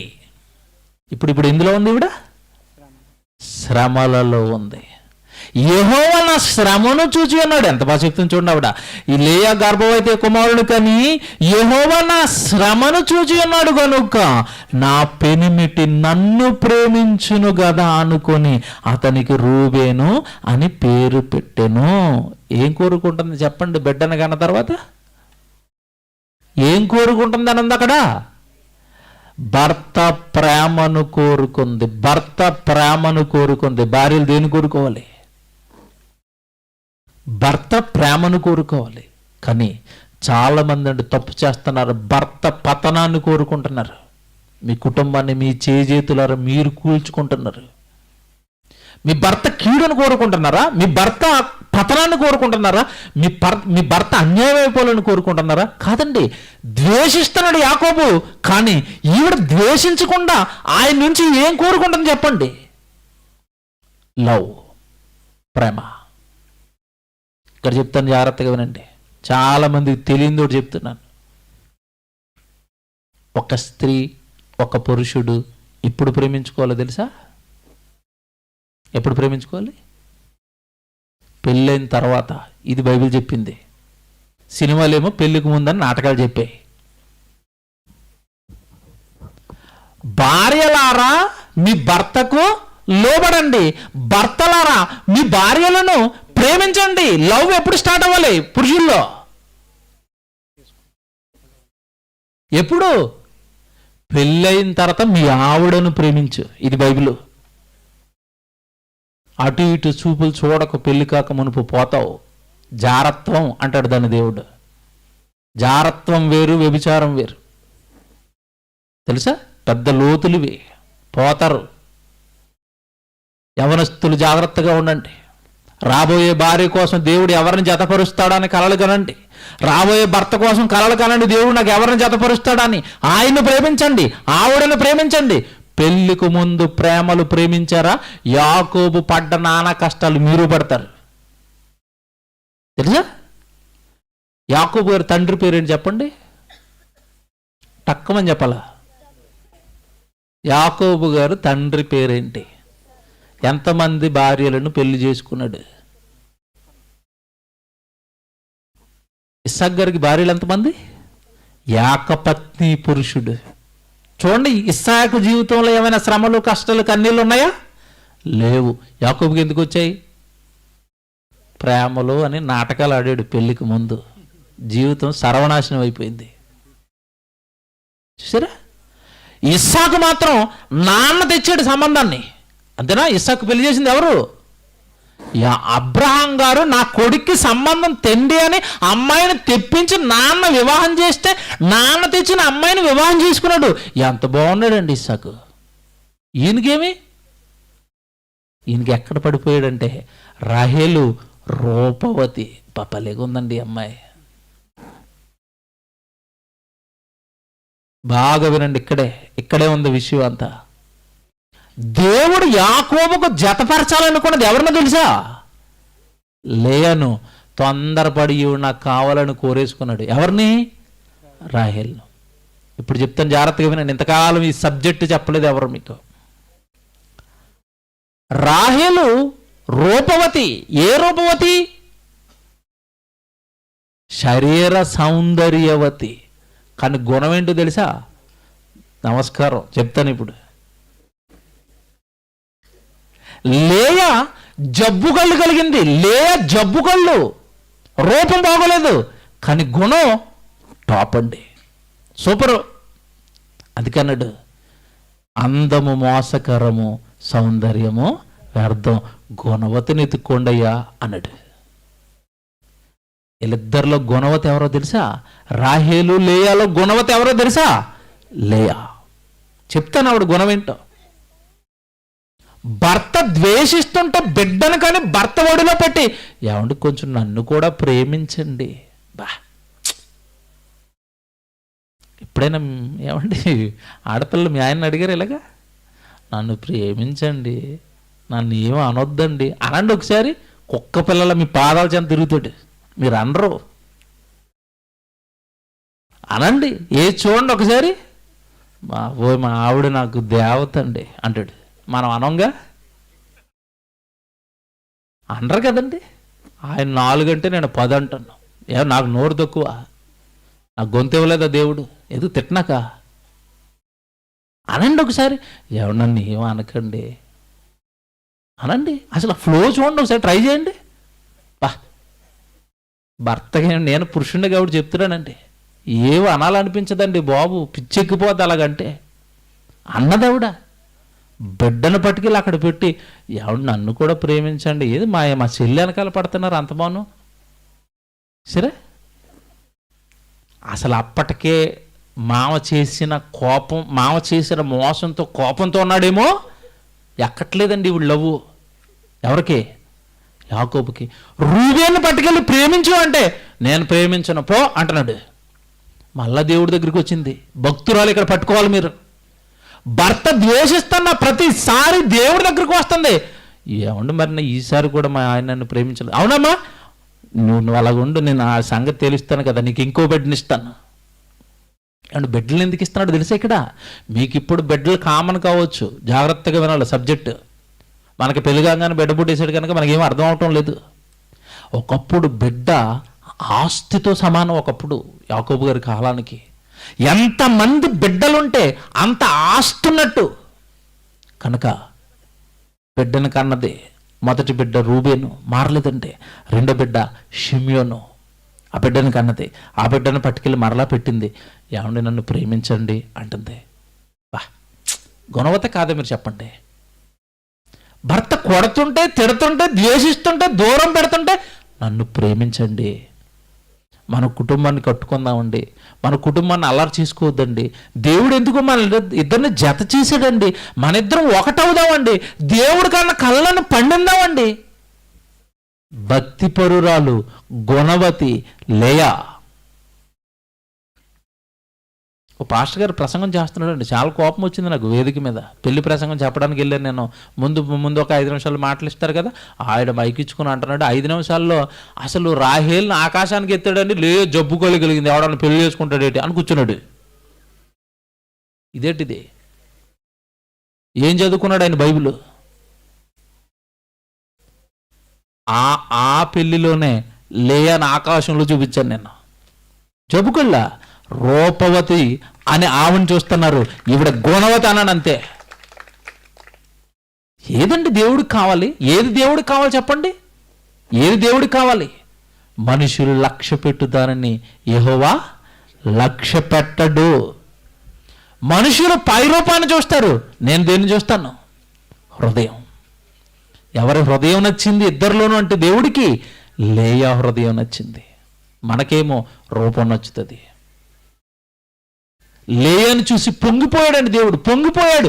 ఆవిడలో ఉన్న దీనత్వం, ఆవిడలో లోబడే గుణం, అబ్బా ఈ కుమార్తెను విడిచిపెట్టకూడదు అనుకున్నాడు. ఇక్కడ రాసుకోండి లిస్టు. మొట్టమొదటి కుమారుడు రూబేన్ ఇచ్చాడు, తర్వాత షిమ్యోన్ ఇచ్చాడు, తర్వాత మూడో కుమారుడుగా లేవినిచ్చాడు, నాలుగో కుమారుడుగా యోధానిచ్చాడు. ఇక్కడ ఆగాలి కాసేపు. ఎంతమంది పిల్లల పేర్లు చెప్పాను? 4. ఇప్పుడు వీళ్ళు ఎవరో తెలుసా? లేవి అంటే ఎవరు అనుకుంటున్నారు? లేవి గోత్రానికి మూల పురుషుడు. లేవి గోత్రం అంటే ఎవరు? యాజకులండి. భూమి మీద దేవుడికి యాజకత్వం చేయవలసిన యాజకులను పట్టుకెళ్ళి, లేవి గోత్రాన్ని పట్టుకెళ్ళి ఎవరి కడుపులో పెట్టాడు దేవుడు? ఎంత గొప్ప చేశాడండి లేయని. ఇది దేవుని సేవకుల దైవజనులను కన్నది. యాజకులంతా లేయా గర్భం నుండి భూమి మీదకి వచ్చారు. ఎవరిని గొప్ప చేస్తున్నాడు దేవుడు? ఎవరిని మెచ్చుకుంటున్నాడు చెప్పండి ఇప్పుడు? లేయా. ఇంకోటి చెప్తాను. 4వ కుమారుడు ఎవరు? యోధా. యోధా గోత్రం అనగానే ఏం జ్ఞాపకం రావాలి మీకు? యేసు ప్రభు. యోధా గోత్రపు సింహం. యేసుక్రీస్తుల వారు వచ్చే గోత్రాన్ని భూమి మీద కన్నది కూడా ఎవరు అనుకుంటున్నారు? లేయా. బబ్బా ఏం దీవిస్తున్నాడండి, ఏం దీవెనలండి. యేసు ప్రభు ఈ భూమి మీదకి రావడానికి అవసరమైన గోత్రానికి మూల పురుషుని కన్నది లేయా. 4 పిల్లల్ని ఇచ్చాడు. పిల్లల్ని కంటన్న ప్రతిసారి ఏమండి యాకోబు దగ్గరికి వెళ్తుంది, ఏమండి నన్ను ప్రేమించండి. ఎక్కడ ప్రేమిస్తాడు? మాయలో ఉన్నాడు, మబ్బులో ఉన్నాడు. చూడండి, కొంతమంది భర్తలు మబ్బులో ఉంటారు. చక్కటి భార్య ఉంటుంది, బయట ఎవరితోనో తిరుగుతూ ఉంటాడు. మబ్బు. విడగొడతాడు దేవుడు. ప్రార్థన చేయండి. విడగొడతాడు దేవుడు. దేవుడిని అడగండి. మబ్బులో ఉన్నాడు, మబ్బులో ఉన్నాడు, మబ్బులో ఉన్నాడు. మబ్బు పెట్టడం లేదు. ఎంతమంది పిల్లల్ని ఇచ్చాడు తెలుసండి లేయకు. టైం అవుతుంది, చాలా చెప్పొచ్చండి. రాత్రి అంతా మీరు కూర్చుంటానంటే రాత్రి కరెక్ట్ 1 గంట 2 గంటల వరకు లేయ గురించి చెప్తూనే ఉంటాను నేను. మీరు ఉండలేరు అంతసేపు. కట్ చేసుకుని ముందుకు వెళ్తున్నాను, జాగ్రత్తగానండి. బిడ్డల్ని కంటన్నది 1 రూబేను, 2 షిమ్యోను, 3 లేవి, 4 యోధా, 5 ఇస్సాకారు, 6 జెబూలూను, 7 దేనా. ఎంతమంది పిల్లలు? 7 పిల్లల. విచిత్రం ఏంటి తెలుసా? I love you, I love you, I love you అని తిరుగుతున్నట్టు చూసి యాకోబు. ఆవిడ గొడ్రాలు. సరదా అయిపోయింది యాకోబుకి. పిల్లలు లేరు. పిల్లలు లేకపోయేసరికి రాహేలు ఏమంటుందో తెలుసా? తిరగబడిపోతుంది భర్త మీద. తిరగబడిపోయే క్యారెక్టర్ ఇప్పుతానన్నా కదా, ఆవిడ క్యారెక్టర్ ఇప్పుతానండి. ఇప్పుడు జాగ్రత్తగానండి. రాహేలు ఎలాంటిది అనుకుంటున్నారు? ఏంటి నా అక్కకి పిల్లలు కంటావా, నాకు పిల్లలు లేవా అంటుంది. యాకోబుకి మతిపోయింది. నీకు నమస్కారం తల్లి, నేను పిల్లల్ని ఇవ్వటం ఏంటి? పిల్లల్ని ఎవరు ఇవ్వాలి? బుద్ధి ఉందా, బుద్ధి లేదా? మీరు చెప్పండి. పిల్లల్ని దేవుడు ఇవ్వాలన్న కనీస జ్ఞానం లేని రాహేలు భర్త మీద గొడవ వేసుకుంటుంది. చూస్తారా? ఒక్క మాట చూడండి, బాగుంటుంది. ఈవిడ చెప్పాలి కదా మరి అమ్మగారి గురించి. 30వ అధ్యాయం చూడండి. రాహేలు తాను యాకోబునకు పిల్లలు కనకపోవుట చూచి తన అక్క యందు అసూయపడి యాకోబుతో, నాకు గర్భఫలము నిమ్ము, లేని ఎడలు నేను చచ్చిపోతాను. బ్లాక్మెయిల్ చేస్తాను చూడండి. మీరు వేసి ఉంటారు చాలాసార్లు ఇలాగే. మా అమ్మగారింటికి పంపించలేదా నేను ఫ్యాన్కి. బ్లాక్మెయిల్కి దిగింది. ఉన్న సుఖం పోయిందండి. ఓ పక్కేమో ఆవిడ మంచి ఆవిడ బిడ్డలు కానీ ఏమండే ఐ లవ్ యూ అని ఆవిడ అంటుంది. ఈవిడ అంటుంది బిడ్డలను ఇస్తావా లేదా చచ్చిపోమంటావా? ఎలాగుంది? ఎందుకు రా బాబు ఈవిడ్ని ప్రేమించాను. యాకోబుకి స్టార్ట్ అయింది. చచ్చిపోతాను నేను చచ్చిపోతాను అంటే ఏంటిది? బెదిరింపు కదా? బెదిరిస్తుందా భర్తని? యాకోబు కోపం వచ్చిందండి. ఎంత తట్టుకుంటాడు? కోపం వచ్చింది. నన్ను బెదిరింతావు ఏంటమ్మా, నన్ను తిడతావు ఏంటమ్మా, నా మీదకి వచ్చావేంటమ్మా గొడవకి? ఎవరిని అడగాలి? దేవుడిని అడగాలి. ఇక్కడ మాట చెప్తున్నాను. రాహేలు అస్సలు దేవుణ్ణి నమ్మదండి. తెలుసా? Super secret. ఎంతకాలం మీకు తెలిసి ఉండదు అది. రాహేలు అస్సలు దేవుణ్ణి నమ్మదు. లేయా నోరు తెరిస్తే దేవుడు. వీళ్ళిద్దరికున్న తేడాదే. శ్రమ, కష్టం. ఒక పక్క లేయా పరిస్థితి ఎలా ఉందో తెలుసా? వివాహం చేసిన తర్వాత తండ్రి ఏమైనా పట్టించుకుంటాడు? ఇంకా పట్టించుకోడు. తండ్రి విడిచిపెట్టాడు, అత్తవారింటికి వచ్చింది. యాకోబు ఏమైనా ప్రేమిస్తున్నాడా? ప్రేమించాడు. పోనీ సొంత చెల్లినే కదా ప్రేమించాడని లైట్ తీసుకుంది. ఇప్పుడు పిల్లల్ని కన్న తర్వాత చెల్లికి అక్క మీద ఏం పుట్టిందంట? అసూయ పుట్టింది. ఇప్పుడు లేయే పరిస్థితి ఏంటో మీరు నాకు చెప్పాలి. ఎవరి ప్రేమ ఉంది ఆవిడికి?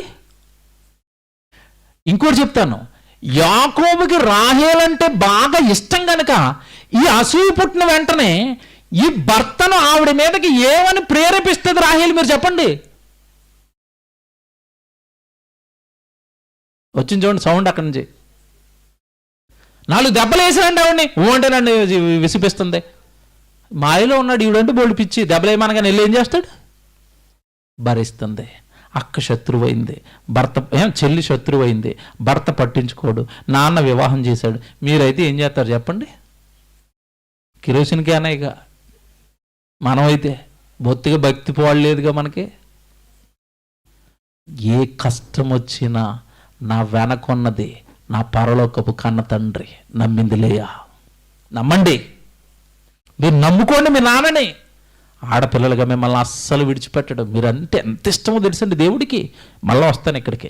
మీరంటే దేవుడికి ఎంత ఇష్టమో ఒక వచనం చూపిస్తాను. మీ నాన్న కూడా ఇంతలా మిమ్మల్ని ప్రేమించడండి. మిమ్మల్ని భూమి మీద కన్న మీ శరీర సంబంధమైన తండ్రి ఉన్నాడు కదా, ఆ తండ్రి కూడా ఇంతగా మిమ్మల్ని ప్రేమించలేడు.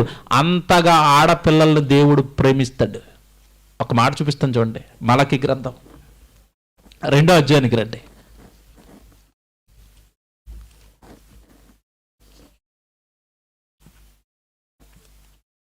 మలకి గ్రంథం 2వ అధ్యాయము 14వ వచనం.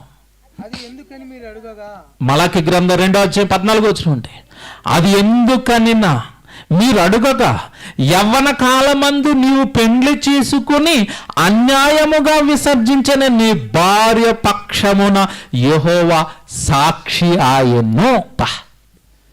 వివాహం చేసుకున్న తర్వాత భర్త గనక భార్యను విడిచిపెడితే భార్య పక్షాన సాక్షి ఎవరంట? యెహోవా. ఎవరని చెప్పారా ఇది?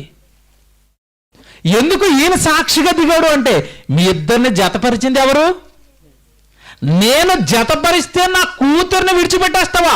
నేను ఇక్కడ సాక్షిని రా. నీ వెనకాల ఎవరిని తెచ్చుకుంటారండి. ఇప్పుడు హడలు ఎవరైనా విడిచిపెట్టిన వాళ్ళు ఉంటే హడలు గుండెల్లో రైళ్లు పరిగెడతాయి. అవతల ఆడపిల్ల పక్షాన దేవుడు. యువతలు ఎవరు నిలబడతారు? నిలబెట్టండి. ఎవరండి ఇలా నిలబడతారు? నీ భార్యను నువ్వు విడిచిపెట్టావు కదా, నీ భార్య పక్షాన నేను సాక్షిని. సాక్షులు తెచ్చుకోండి అంటారు అప్పుడప్పుడు. మనం ఎవరిని తెచ్చుకుంటాం? ఊర్లో పెద్దోళ్ళని పట్టుకెళ్తాం. ఈయన ప్రెసిడెంట్ అండి, సాక్షిగా ఉంటే కొంచెం బలంగా ఉంటుంది. అవతల ఇంకా బలంగా ఉన్నాడు. ఎవరు దిగవనండి? ఎవరిని దింపుతారు? లేపేస్తాడు. ఫరోని ఏం చేశాడో మీకు తెలియదు కదా. నేలల్లో ముంచి చంపాడు. ప్రపంచాన్ని పరిపాలించిన మహా చక్రవర్తి నెబుకద్నెజర్ని ఎవడు సింహాసనం మీద కిందకి దింపి గడ్డి వినిపించాడు. ఆ యెహోవా ఆడపిల్లల పక్షాన ఉన్నాడు. ఎలాగుంది?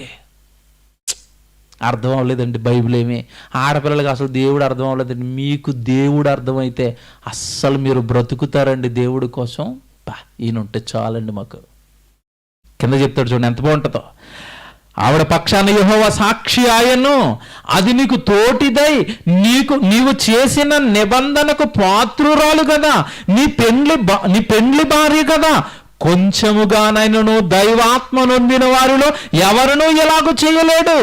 ఒకడు చేసినను ఏమి జరిగను? చూసారా, కొంచెంగా దేవుడు ఆత్మ ఉన్న నా కుమార్తెను విడిచిపెట్టకూడదురా. విడిచిపెట్టావా? ఆవిడ పక్షాన నేను సాక్షిని. ఇప్పుడు చెప్పండి, భర్తను విడిచిపెట్టమంటున్నాడా, ఏలుకోమంటున్నాడా? ఏలుకోండి. నా బిడ్డల్ని ఏలుకోండి. నీ కౌగిట నా కుమార్తెను భార్యగా నేను చేర్చాను. భర్తలారా బి కేర్ఫుల్. భార్యగా ఆవిడని మీకు చేర్చింది దేవుడండి. కాస్త ఆవిడ ఏదో అంటది, ఓర్చుకోండి, తట్టుకోండి. దేవుని కుమార్తె మర్చిపోకండి. ఎవరెవరి కోసం వార్త చెప్తానంటావు, ఎవరెవరు మార్చేస్తానంటావు, ఎవరెవరు ఆత్మల రక్షణ అంటావు, ఇంట్లో ఈవిడనేమో తిడతా ఉంటావు. ఇదేంటిది? ముందు ఆవిడ నీ దేవుడికి కుమార్తె, దేవుడు కుమార్తె మర్చిపోకు. దేవుడు కుమార్తె మీ ఇంట్లోకి పంపించాడు. ఆవిడ పక్షాన సాక్షి ఎవరు? దేవుడు. మొత్తం మీద ఇలా జరుగుతుందండి. ఎక్కడ చూసిన ద్వేషాలు, ఎక్కడ చూసిన కష్టాలు, ఎక్కడ చూసిన శ్రమలు. ఎవరి జీవితం? లేయ జీవితం. దేవుణ్ణి అడుగుతుంది, దేవుడు బిడ్డలను ఇస్తున్నాడు. అయినా సరే యాకోబు ఏం చేయట్లేదు? ప్రేమించటం లేదు. ఆవిడ పడ్డ శ్రమలు కొన్ని చెప్పి ముగిస్తున్నా. చాలా కష్టాలు పడ్డదంటే, ఎంత కష్టాలు పడ్డదంటే, ఎంతమంది బిడ్డలను కంటున్నా ప్రేమించటం లేదు. ఎంతమంది బిడ్డలను అంకి చెప్పాను నేను? 7. 7లో ఒక ఆడపిల్ల ఉంది, తెలుసుగా, దేనా. ఈ 7 పిల్లలలో కనేసరికి అండి, ముందు 4 పిల్లలను కనగానే గర్భం ఉడికిపోయింది. పాపం లేయది దాసిని పంపించింది. అప్పట్లో ఉన్నది చట్టం, ఈవిడ గర్భం ఉడికిపోతే ఈవిడ దాసిని భార్యగా పంపించవచ్చు. లేయ దాసిని మరలా ఏమండి యాకోబు దగ్గర పంపించినప్పుడు మరొక 2 పిల్లలను కన్నాడు. ఆవిడ కూడా ఈవిడ అకౌంట్లోకి వస్తారు. వాళ్ళు కూడా, వాళ్ళకి 2. మొత్తం మీద యాకోబుకు ఈవిడ కన్న పిల్లలు ఎంతమంది అనుకుంటున్నారు? 9 మంది. మొత్తం సంతానం ఎంత? యాకోబుకి 12. అందులో 9 మంది పిల్లల్ని ఎవరు కన్నారు? లేయ. మిగతా 3 ఎవరు అనుకుంటున్నారు? రాహేల్ అకౌంట్. ఎవరు ఎక్కువ కన్నారు? లేయా. ఇప్పుడు యాకోబుకి అర్థం అవ్వలేదండి స్టార్టింగ్లో, ఈవిడను నా భార్యగా చేర్చాడు, మా ఇద్దరిని ఒకటి చేసింది లేవి గోత్రాన్ని ఖండానికా, మా ఇద్దరిని ఒకటి చేసింది యూదా గోత్రాన్ని ఖండానికా. ఇప్పుడు మీ ఇద్దరిని ఒకటి చేసింది మీ గర్భం నుంచి ఒక సేవకుడిని ఖండానికి. మీరు కొట్టుకుంటుంటే, మీరు తిట్టుకుంటుంటే, మీరే సరిగా దేవుళ్ళు ఉండకపోతే మీ గర్భంలో పెట్టిన సేవకుడు ఏమైపోవాలి? మీరు చెప్పండి, ఏమైపోతాడు? మీరు సరిగా ఉండకపోతే, ఒకరినొకరు ప్రేమించుకొని మీ బిడ్డలను దేవుడి కొరకు పెంచకపోతే, మిమ్మల్ని ఇద్దరిని ఒకటి చేసిన మీ గర్భాలను పండించిన పరలోకపు తండ్రి ఏమవుతాడో ఆలోచించండి. చాలా శ్రమలు పడ్డదండి. తర్వాత చిన్నవి కాదు, కొద్ది కాలానికి చెప్తాను, జాగ్రత్తగా వినండి, చదువుకోవాలి మీరు ఇవన్నీ అధ్యాయాలు. కొద్ది కాలానికి యాకోబు దగ్గరికి దేవుడు వచ్చాడు. నాయన, ఇక నీ మామ దగ్గర నుంచి వెళ్ళిపో అన్నాడు. వెళ్ళిపోవడానికి సిద్ధపడుతున్నాడు యాకోబు. 2 భార్యల దగ్గరికి వచ్చాడు. అమ్మ, దేవుడు నన్ను వెళ్ళిపోమన్నాడు మీ నాన్న దగ్గర నుంచి, ఇక మీరు సర్దుకోండి అన్నాడు. జాగ్రత్తగానండి, మీరు సర్దుకోండి అన్న తర్వాత 2లో మీ అంచనా ప్రకారం ఎవరు సర్దుకోవాలి? పెట్టి ముందు చెప్పండి, ఎవరు సర్దుకోవాలి?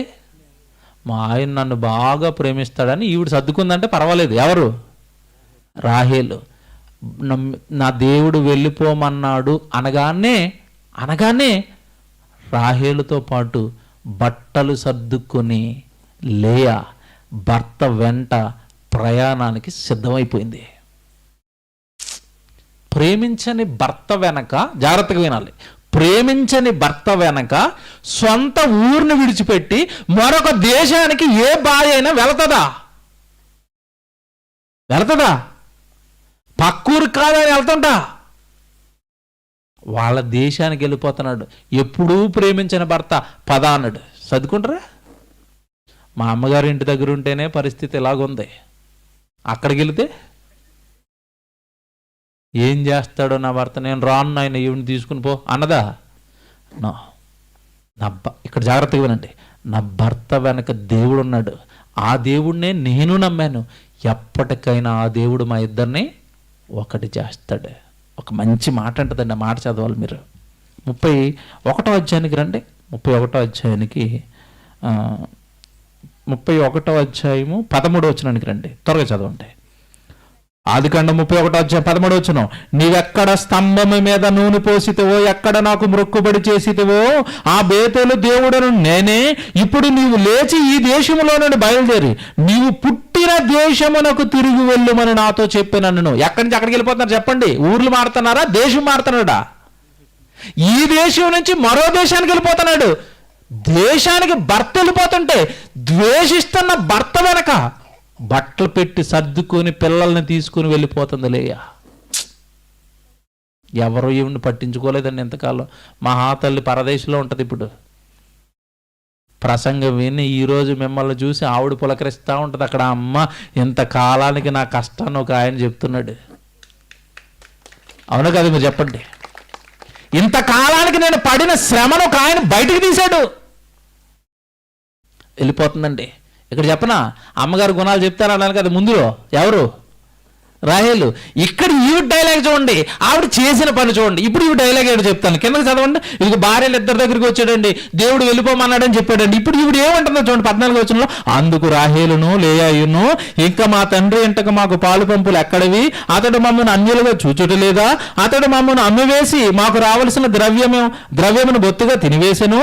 దేవుడు మా తండ్రి వద్ద నుండి తీసివేసిన ధనమంతయు మాదియు మా పిల్లలదై ఉన్నది కదా, కాబట్టి దేవుడు నీతో చెప్పుకున్నట్లల్లా చేయమని అతనికి ఉత్తరం ఇక. ఇద్దరు చెప్పారండి. ఎవరు? ఇద్దరు బయలుదేరారండి. ఇందులో యాకోబు లేచి తన కుమారులను తన భార్యలను ఒంటి మీద నెక్కించి కనాను దేశమునకు తన తండ్రైన ఇస్సాకునొద్దకు వెళ్ళుటకును తన పశువులన్నిటినీ తాను సంపాదించిన సంపద యావత్తును పద్దనరాములో తను సంపాదించిన ఆస్తి యావత్తును తీసుకుని పోయిన. మొత్తం మీద ఇద్దరు భార్యల్ని వెంట పెట్టుకుని బయలుదేరాడండి. 19వ వచనం జాగ్రత్తగా చూడండి. 19. లాబాను తన గొర్రె బొచ్చు కత్తిరించుటకు వెళ్ళి ఉండగా రాహేలు తన తండ్రి ఇంటనున్న గృహ దేవతలను దొంగిలెను. ఏం చేసింది అమ్మగారు? నేను అన్నగాని ఇప్పుడు ఎవరు చెప్పండి? ఇప్పుడు మీరు అనొచ్చు, దొంగ అనేజానికి మీరు అంటలేదండి. ఇక్కడ ఇంకో మాట్లాడుతాను. దేవుడు వెళ్ళమన్నాడని యాకోబు చెప్పాడు ఈవిడికి. నా దేవుడు వెళ్ళమన్నాడని చెప్పాడు యాకోబు. నిజంగా ఈవిడ ఆయన్ని నమ్మితే వెళ్ళిపోవాలి, కానీ ఈ గృహ దేవతలు ఈవిడికి ఎందుకో నాకు చెప్పాలి. మీరు నమ్మిందా దేవుణ్ణి? నమ్మిందైతే ఈ దేవతలను వెంట పెట్టుకుని వెళ్ళాలని దొంగతనం చేస్తుందా? చేయదండి. ఎప్పుడైతే దొంగతనం చేసిందో ఈ విగ్రహాలను పట్టుకుని వెళ్ళిపోయిందండి. సంచుల్లో దాచేసి సంచుల మీద కూర్చొని ఏం తెలియనట్టుగా. లాభం వచ్చాడు, యాకోబు పోతే పోయాడు. నా విగ్రహాలను ఎందుకు పట్టుకెళ్ళాలి, చంపాలని బయలుదేరిపోయాడండి కత్తులు పట్టుకుని. అల్లుణ్ణి మధ్యలో దేవుడు వచ్చాడు, నా కొడుకు జాగ్రత్త అన్నాడు. సైలెంట్ అయిపోయాడు లాభాన్ని. మొత్తం మీద పట్టుకున్నాడు వెళ్ళి. యాకోబు ఏటినైనా ప్లేట్ మార్చాడు, లేకపోతే వేసేవాడు దేవుడు రాకపోతే. ప్లేట్ మార్చాడు. యాకోబు ఏటినైనా నువ్వు వెళ్ళిపోవాలనుకుంటున్నాను, పంపించేవాడిని కాదు, ఇదేంటి ఇలా దొంగతనంకి వెళ్తాను, నేను ఆటకలాపి ఏంటి సంగతి అంటున్నాడు యాకోబు. నువ్వు పోతే పోయావు, కానీ మా విగ్రహాలను ఎందుకు దొంగించావు? నువ్వు దొంగ అంటుంటే నేను నీ విగ్రహాలను దొంగించను, జీవం గల దేవుణ్ణి నమ్మిన వాడు నేను, ఎవరి దగ్గర దొరికితే పట్టుకుని పో అన్నాడు. మొత్తం వెతుకుతున్నాడండి. మొత్తం వెతికాడు. ఎక్కడ? అమ్మగారు సంచిలో కట్టేసి ఆ సంచి మీద కూర్చుంది ఇలాగా. మొత్తం వెతికి వెతికి వెతికి ఆ విగ్రహాలు దొరక్కపోయేసరికి శుభ్రంగా తిట్టిపోయాడండి. మావ ఇన్ని దొంగని చేసింది, ఇన్ని కష్టాలు పాలు చేస్తున్నది ఎవరు చెప్పండి? ఎందుకు చేస్తుంది? ఈవిడ దేవుణ్ణి ఎంత ప్రేమిస్తుంటే ఈ మోసగాడి సంగతి చెప్తాను ఇప్పుడు. ఇంత పిచ్చిగా ఏం చెప్పినా చేస్తుందండి తల్లి, మహాతల్లి. బయలుదేరిప్పుడు ప్రయాణంలో బయలుదేరేసరికి సొంత దేశానికి వెళ్తున్నాడు. సొంత దేశానికి వెళ్తుంటే ఈయనకి అక్కడ థ్రెడ్ ఉంది, ఈయనకి అక్కడ ప్రమాదం ఉంది. ఏంటో ప్రమాదం? వచ్చేటప్పుడు ఏం చేసి వచ్చాడు? అక్కడి నుంచి అన్నను మోసం చేసి వచ్చాడు. అప్పటికి అన్న కుబేరుడైపోయి ధనవంతుడైపోయి పెద్ద సైన్యంతో ఉన్నాడు. ఇప్పుడు నేను వెళ్ళగానే నన్ను ఖచ్చితంగా మా అన్న వేసేస్తాడు. ముందు భయం స్టార్ట్ అయింది. ఎందుకంటే ఆయన ఆశీర్వాదాలను కొట్టేసి వచ్చాడు కదా. మరి ప్రారంభంలో పెద్ద మోసం చేశాడు, మామూలు మోసం కాదు అది. యాకోబు వెళుతున్నప్పుడు ఎదురుగ్గా అన్న వస్తాడు, చంపేస్తాడు. ఇప్పుడు ఎలా రక్షించుకోవాలి అన్న నుంచి అని ఒక పెద్ద మాస్టర్ ప్లాన్ వేసాడండి. యాకోబు ఏం సామాన్యుడు కాదు, పెద్ద మాస్టర్ ప్లాన్ వేసాడు. ఏంటో తెలుసా? ముందు దాసీలను పెడదాం. మా అన్న కోపంతో వచ్చి నరికేసాడు అనుకోండి, ఎవరు పోతారు? దాసులు పోతారు. దాసులు ముందు ఆస్తి, తర్వాత దాసులు. వాళ్ళని కూడా నరికేసిన తర్వాత మా అన్న కోపం తీరలేదు అనుకోండి, నెక్స్ట్ లైన్లో వెనకాల ఎవరిని పెడతానో తెలుసా? లేయాని పెడతాను, లేయా పిల్లల్ని పెడతాను. పోతే వీళ్ళు పోతారు. రాణి, రాజుగారు, మేము వెనకాల హ్యాపీగా ఉంటాం. ఎవరు రాణిగారు? ఇంత అన్యాయం చేస్తానా ఈవిడే రాణి, ఇంత అన్యాయం చేస్తానా ఈ పిచ్చి తగ్గటం లేదు. అది చూస్తారా ఎంత అన్యాయం అండి. నా మహాతల్లి లేయకండి, ఏంటి నన్ను ముందెళ్ళమంటున్నావా? మీ అన్నయ్య చంపేస్తే నన్ను చంపేయాలా? మీరు వెనకాల హ్యాపీగా ఉంటారు, ఇదేం అన్యాయం అయ్యా అని అక్కడ కూడా తిరగబడదండి, నోరెత్తదండి మహాతల్లి. ఆయన ముందుండమన్నాడా? అయితే ఆయన ముందుండమంటే మేము ముందుంటాం. ఏం అర్థం చెప్పండి? లేయ పుట్టులు కట్టించుకోవాలి మీ అందరూ ఆవిడది. ప్రతి స్త్రీ లేయా ఫోటో కట్టించుకొని చూడాలి. బాబో ఈవిడ గుణం ఒక్కటి వస్తే చాలు మాకు అనుకోవాలా. ఒకటి ముందు పెట్టేసాడండి. చూడండి అది అంత అన్యాయం అండి. 33వ అధ్యాయం అండి, 33వ అధ్యాయం చూడండి. 33వ అధ్యాయం. యాకోబు కన్నులెత్తి చూచినప్పుడు ఏశావును అతనితో 400 మంది మనుషులు వచ్చుచుండరి. అప్పుడు అతడు తన పిల్లలను లేయా రాహేలులను 2 దాసీలకు అప్పగించెను. ఇతడు చూడండి, ఇప్పుడు అతడు ముందర దాసీలను, ఫస్ట్ లైన్లో ఎవరు పెట్టాడు? దాసీలను వారి పిల్లలను, వారి వెనక లేయాను ఆమె పిల్లలను, ఆ వెనక రాహేలును యోసేపును ఉంచి లైన్ ఎలా సెట్ చేశాడు చూడండి. మీకు అర్థమైందా? ఫస్ట్ ఎవరంట? దాసి పిల్లలు. నెక్స్ట్ ఎవరు? లేయా పిల్లలు. నెక్స్ట్ ఎవరు?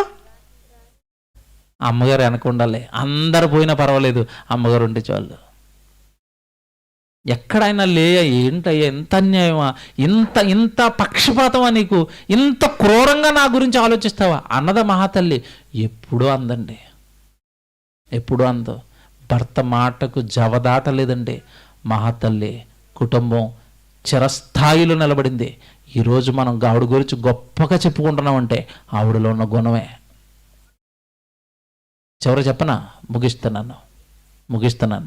ఈవిడ ముగింపు ఎలా ఉంది? మరి ఈవిడ ముగింపు ఎలా ఉందంటే ముగింపు టాప్ అండి.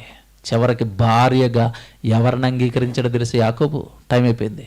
ఎవరిని అంగీకరించాడో తెలుసా? లేయాని అంగీకరించాడు. రాహేలు మధ్యలో చచ్చిపోయిందండి. అక్కడ పదండి ఆయన చచ్చిపోయాం, ఈవిడతో తట్టుకోలేకని మధ్యలో వదిలేసాడు. లేయ శవం నా శవం పక్కన పడుకోబెట్టాలన్నాడు. రాహేల్ని మాత్రం అండి మార్గం మధ్యలో విడిచిపెట్టేశారండి. మీకు ఏమర్థమైంది చెప్పండి? చివరికి ఆవిడ అనుకున్నది సాధించిందా లేదా? సాధించింది. భర్త ప్రేమను సాధించింది, కుటుంబాన్ని కట్టుకుంది. ఏమండి ఈరోజు అంతమంది పిల్లలు, యోధా గోత్రపు సింహం, లేవి గోత్రం. ఏమండి ఈరోజు మనం ఇశ్రాయేల్ గురించి అంత గొప్పగా మాట్లాడుకుంటున్నామంటే ఆ ఇశ్రాయేల్ జనాంగం భూమి మీదకి రావడానికి గల కారకురాలు లేయా. ఆవిడే గనక, మీరు జాగ్రత్తగా వినండి, ఆవిడే గనక ఎందుకు యాకోబుతో నాకు ఈ కష్టాలు అనుకుంటే ఇశ్రాయేల్ 12 గోత్రాల గురించి ఈరోజు మనం చదువుకుంటావా? చదువుకోం. అప్పుడు ఏం దెబ్బతింటది చెప్పండి? లేయా ఒక తప్పుడు నిర్ణయం తీసుకుంటే ఏం దెబ్బతింటది? ఆ కుటుంబం పైన దేవుడికున్న ప్రణాళిక దెబ్బతింటది. మీరు తప్పుడు నిర్ణయాలు తీసుకుంటే మీ కుటుంబం పైన దేవుడికున్న ప్రణాళిక దెబ్బతింటుంది. తప్పు చేయకండి, నేరాలు చేయకండి. చిన్న చిన్న కారణాలకు ఒకరి మధ్యలో ఒకరు విభేదాలు పెట్టుకుని తప్పుడు నిర్ణయాలు తీసుకుని తప్పుడు పనులు చేయకండి. మీ కుటుంబం పవిత్రంగా ఉండాలి, మీ కుటుంబం పరిశుద్ధంగా ఉండాలి. మీ మీద దేవుడికి చాలా ఆశలు ఉన్నాయి మీ కుటుంబం పైన. ఆ మాట చూపిస్తాను. కొరింథీయులకు రాసిన మొదటి పత్రిక 7వ అధ్యాయం 13వ వచనం చూడండి త్వరగా. కొరింథీయులకు రాసిన మొదటి పత్రిక 7వ అధ్యాయము 13వ వచనం.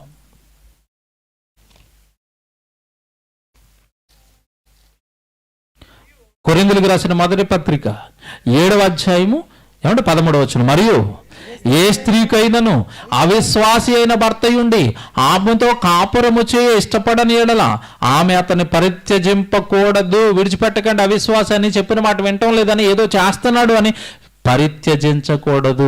అవిశ్వాసి అయిన భర్త భార్యను బట్టి పరిశుద్ధపరచబడును. అవిశ్వాసురాలైన భార్య విశ్వాసి అయిన భర్తను బట్టి పరిశుద్ధపరచబడును. లేని ఎడల మీ పిల్లలు అపవిత్రులయుందురు. మీరిద్దరూ ఒకరినొకరు సర్దుకోకపోతే మీ పిల్లలు పోతారు, మీ పిల్లల జీవితాలు నాశనం అవుతాయి. మీరు కొట్టుకోకండి, మీరు తిట్టుకోకండి. శ్రమల్లో లేయని జ్ఞాపకం చేసుకోనండి. మీ పిల్లల కోసం మీరు బ్రతకండి. మీ పిల్లల్ని దేవుడిలో పెంచండి. ఆవిడకున్న కష్టాలు ఏమైనా మీకున్నాయేమో ఈ రాత్రి బాగా ఆలోచించుకోండి. ఆవిడ పడ్డన్న శ్రమలు మీరు ఏమైనా పడ్డారేమో ఆలోచించుకోండి. ఎందుకు కుటుంబాలు నాశనం చేసుకుంటున్నారు భార్యలు కానీ భర్తలు కానీ? దేవుడి మాటలు శ్రద్ధగా చదవండి, దేవుడి మాటలు హృదయపూర్వకంగా స్వీకరించండి. దేవుడండి మా ఇద్దరిని జతపరిచింది, మేము తప్పు చేయకూడదు. భార్యకు భర్తకు ధర్మాలు ఉన్నాయి. సంఖ్యాకాండం 30వ అధ్యాయం 16వ వచనం. సంఖ్యాకాండం 30వ అధ్యాయము 16వ వచనం. త్వరగా ఒక్కరు స్పీడ్గా తీయండి ముందు. సంఖ్యాకాండం 30వ అధ్యాయము 16వ వచనం.